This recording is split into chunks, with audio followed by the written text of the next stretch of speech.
Assalamualaikum warahmatullahi wabarakatuh. Selamat pagi semua, salam sehat dan sejahtera. Perkenalkan, di sini saya Ruli Haidir Asalis, mahasiswa Universitas Jana Petra, Fakultas Ekonomi Jurusan Manajemen. Di sini saya akan mempresentasikan materi tentang perekonomian Indonesia, di mana mata kuliah tersebut diampu oleh dosen Bapak Sony Anwar Saxono. Langsung saja kita mulai masuk ke materi pertama, yaitu akibat gerakan akumulasi kapital. Akibat dari gerakan akumulasi kapital, diantaranya mempengaruhi pada sistem ekonomi pasar, dan kolonialisme. Kapitalisme awal dimulai dengan lahirnya institusi pasar atau market pada abad ke-16 dan dilanjutkan dengan perkembangan perdagangan jarak jauh antara pusat-pusat kapitalisme dunia. Pada akhir abad pertengahan abad 16-18, industri di Inggris sedang terkonsentrasi pada industri sandang. Industri sandang di Inggris menjadi industri sandang terbesar di Eropa. Meskipun banyak masalah yang dihadapi, akan tetapi industri sandang di Inggris menjadi industri yang sangat besar. Industri sandang inilah yang menjadi pelopor lahirnya kapitalisme di Eropa sebagai suatu sistem sosial dan ekonomi. Eksploitasi yang berarti pengurukan secara besar-besaran dan habis-habisan terhadap sumber daya alam maupun sumber daya manusia, seperti yang terjadi pada zaman penjajahan, bahkan sampai sekarang meskipun dalam bentuk yang tidak sama. Kaum kapitalis akan terus melakukan perampokan besar-besaran terhadap kekayaan alam kita dan terus mengeksploitasi para buruh demi kepentingan dan keuntungan pribadi. Akumulasi secara harfiah, akumulasi berarti penumpukan. Sifat inilah yang mendasari kenapa kapitalis tidak pernah puas dengan apa yang telah diraih. Misalnya, kalau pertama modal yang dipunyai adalah 1 juta, maka si kapitalis akan berusaha agar bisa melipat gandakan kekayaannya menjadi 2 juta dan seterusnya. Sehingga kaum kapitalis selalu menggunakan segala cara agar kekayaan mereka berkembang dan bertambah. Ekspansi yang berarti pelebaran sayap atau perluasan wilayah pasar, seperti pada kapitalisme fase awal, yaitu dari perdagangan sandang diperluas pada usaha perkapalan, pergudangan, barang-barang mentah, dan selanjutnya barang-barang jadi. Dan yang terjadi sekarang adalah kaum kolonialis melakukan ekspansi ke seluruh penjuru dunia melalui modal dan pendirian pabrik-pabrik besar yang notabene adalah pabrik lisensi yang semakin dimuruskan dengan jalan globalisasi. Kapitalisme dan kolonialisme sangat berhubungan erat. Kapitalisme yang lahir dari pemikiran masyarakat feodal ini telah menjadi senjata ampuh negara maju untuk memajukan perekonomian mereka. Sementara itu, kapitalisme juga telah membunuh perekonomian negara berkembang atau negara-negara miskin. Konsep kapitalisme yang sudah mendunia memang tidak bisa dihindari oleh negara-negara maju dan negara-negara dunia ketiga. Tanpa disadari, kapitalisme telah menjadi sebuah ancaman besar bagi masyarakat negara-negara berkembang. Kapitalisme telah menjadi neo-imperialisme, yaitu penjajahan atau kolonialisme dengan konsep baru yang lebih modern.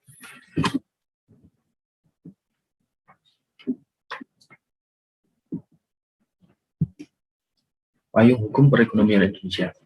Sistem perekonomian yang diterapkan oleh Indonesia adalah sistem perekonomian Pancasila. Maka secara normatif, Pancasila dan UUD 1945 adalah landasan ideal sistem perekonomian di Indonesia. Dasar perekonomian ini diatur dalam UUD 1945 pasal 33 yang berbunyi. Ayat 1, perekonomian disusun sebagai usaha bersama berdasar atas asas kekeluargaan. Ayat 2, cabang-cabang produksi yang penting bagi negara dan yang menguasai hasil hidup orang banyak dikuasai oleh negara. Ayat ketiga, bumi, air, dan kekayaan alam yang terkandung di dalamnya dikuasai oleh negara dan dipergunakan untuk sebesar-besarnya kemakmuran rakyat. Ayat keempat, perekonomian nasional diselenggarakan berdasarkan atas demokrasi ekonomi dengan prinsip kebersamaan, efisiensi berkeadilan, berkelanjutan, berwawasan lingkungan, kemandirian, serta dengan menjaga keseimbangan kemajuan dan kesatuan ekonomi nasional. Ketentuan lebih lanjut mengenai pelaksanaan pasal ini diatur dalam undang-undang.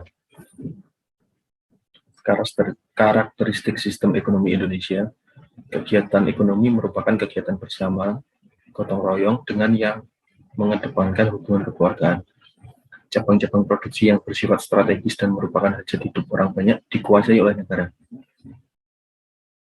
Alasan pemerintah menguasai produksi barang-barang strategis baik yang ada di tanah air adalah semata-mata untuk kemakmuran rakyat. Indonesia menggunakan sistem ekonomi campuran, yang disebut juga sistem ekonomi Pancasila. Kegiatan ekonomi yang dilakukan juga harus memiliki prinsip berkelanjutan dan berwawasan lingkungan. Pemerintah juga mengawasi kegiatan yang dilakukan oleh swasta, agar terhindar dari praktik kecurangan seperti penipuan, praktik monopoli yang merugikan, serta mafia perdagangan. Tujuannya adalah agar tercipta keadilan di tengah-tengah masyarakat. Wujud dari penerapan ayat ini adalah digalakannya program badan usaha koperasi dengan tujuan salah satunya untuk menyejahterakan anggota serta masyarakat. Barang-barang yang dianggap sangat penting bagi eksistensi negara dan dibutuhkan banyak orang tidak boleh diserahkan pada pihak swasta. Negara dapat membuat kebijakan, mengurus, mengatur, mengelola, dan mengawasi produk strategis tersebut.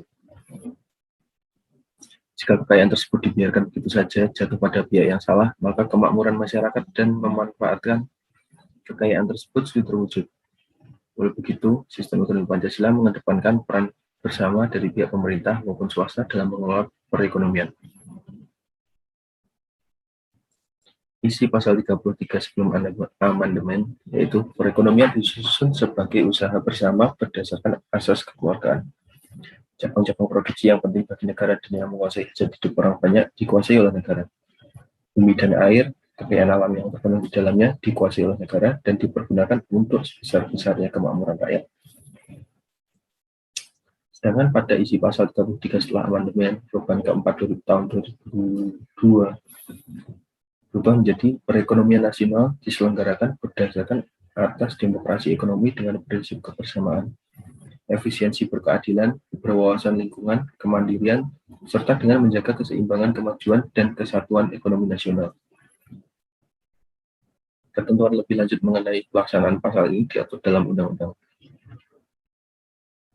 Dilihat dari isi pasal 33, maka dapat diasumsikan bahwa pasal 33 ini merupakan penjabaran dari pembukaan Undang-Undang Dasar Negara Republik Indonesia tahun 1945, paragraf keempat yang berbunyi, kemudian daripada itu, untuk membentuk suatu pemerintah negara Republik Indonesia yang melindungi segenap bangsa Indonesia dan seluruh tumpah darah Indonesia, dan untuk memajukan kesejahteraan umum, mencerdaskan kehidupan bangsa, dan ikut melaksanakan ketertiban dunia, yang berdasarkan kemerdekaan, perdamaian abadi, dan keadilan sosial. Muhammad Hatta menyatakan dalam buku beberapa pasal ekonomi, jalan keekonomian dan koperasi, kemunculan pasal 33 dilatar belakangi semangat kolektivitas yang didasarkan semangat tolong-menolong. Hatta juga menjelaskan, tanah merupakan faktor produksi utama. Oleh karena itu, tanah tidak bisa menjadi dikuasai perorangan, namun harus dikuasai pemerintah, karena penguasaan perorangan adalah pembawaan dasar individualisme yang bertentangan atas perekonomian yang adil. Sasaran dengan pembentukan RUU ini adalah untuk mewujudkan perekonomian nasional yang diselenggarakan berdasarkan asas demokrasi ekonomi dengan prinsip kebersamaan, efisiensi berkeadilan, berkelanjutan, berwawasan lingkungan, kemandirian, serta dengan menjaga keseimbangan, kemajuan, dan kesatuan ekonomi nasional. Pola dan proses dinamika perekonomian negara. Pola dan proses dinamika perekonomian negara dipengaruhi oleh beberapa faktor, diantaranya faktor internal atau domestik dan faktor eksternal atau global. Yang termasuk ke dalam faktor internal adalah kondisi fisik, termasuk iklim, lokasi geografi, jumlah dan kualitas SDM, jumlah dan kualitas SDA, sumber daya manusia dan sumber daya alam, kondisi awal ekonomi, sosial dan budaya, sistem politik, dan peran pemerintah. Sedangkan yang mempengaruhi dari faktor eksternal adalah perkembangan teknologi, kondisi perekonomian dan politik dunia, serta keamanan global. Kondisi perekonomian negara-negara berkembang tidak dapat dipisahkan dari sistem perekonomian atau orientasi pembangunan ekonomi yang diterapkan. Pembangunan infrastruktur fisik dan sosial seperti pendidikan dan kesehatan yang dilakukan. Tingkat pembangunan yang telah dicapai pada masa lampau, yakni pada zaman penjajahan atau kolonialisme. Sejarah perekonomian Indonesia sudah berjalan dalam 4 periode. Di antaranya, yang pertama, pemerintahan Orde Lama pemerintahan Orde Baru, pemerintahan masa transisi, dan pemerintahan reformasi sampai dengan sekarang ini. Pemerintahan Orde Lama yaitu pada tahun 1945 sampai dengan 1965. Banyak kondisi politik dan keamanan yang tidak stabil mempengaruhi kondisi perekonomian. Di antaranya, tekanan dari Belanda itu masih ada. Pemberontakan di daerah-daerah marak. Buruknya kondisi infrastruktur ekonomi, fisik dan non-fisik peninggalan Jepang, serta terjadinya stagflasi. Sedangkan di masa pemerintahan Orde Baru, yaitu pada tahun 1966 sampai dengan 1996, konsentrasi ekonomi pemerintahan ditujukan pada peningkatan kesejahteraan masyarakat melalui pembangunan. Tahun 1966 sampai 1970, upaya-upaya pemulihan stabilitas ekonomi, sosial, dan politik, terutama rehabilitasi ekonomi. Tahun 1969, pemerintah menjalankan program rehabilitasi 1, yaitu rencana pembangunan 5 tahun pertama. Tujuan utamanya yaitu membuat Indonesia menjadi swasembada. Dampak awalnya cukup mengagumkan, yaitu laju pertumbuhan ekonomi rata-rata 7%. Tahun 1980-an, perubahan sistem perekonomian dari sentralisasi menjadi desentralisasi, sektor swasta semakin besar, penyertaan modal asing berdatangan. Pada tingkat mikro, pembangunan tidak terlalu berhasil. Jumlah kemiskinan absolut masih tinggi, kesenjangan ekonomi semakin besar. Perbedaan dari Orde Lama dan Orde Baru. Dari segi orientasi kebijakan ekonomi, Orde Lama memiliki kebijakan ekonomi tertutup yang berorientasi sosialis dan komunis. Pada masa Orde Baru, ekonomi terbuka yang berorientasi kapitalis. Political will, kondisi baru merdeka, emosi nasionalisme sangat tinggi. Keinginan terlihat lebih unggul di mata bangsa asing, sehingga proyek mercusuar sangat marak. Kemauan politik kuat untuk membangun ekonomi dan membuka ruang yang besar bagi modal asing. Dari segi stabilitas politik dan ekonomi, pada masa Orde Lama, tingkat inflasi sangat tinggi. Sedangkan pada masa Orde Baru, tingkat inflasi sudah mulai menurun. Yang awalnya dari 500% bisa turun menjadi 5 sampai dengan 10%. Dari segi sumber daya manusia, kualitas SDM yang baik sangat terbatas pada masa Orde Lama. Dengan pada masa Orde Baru, lebih baik dengan meningkatnya persentase masyarakat yang sudah mengenyam dunia pendidikan. Dari segi kondisi politik dunia, pada masa Orde Lama, situasi dunia yang baru selesai Perang Dunia Kedua berpengaruh negatif.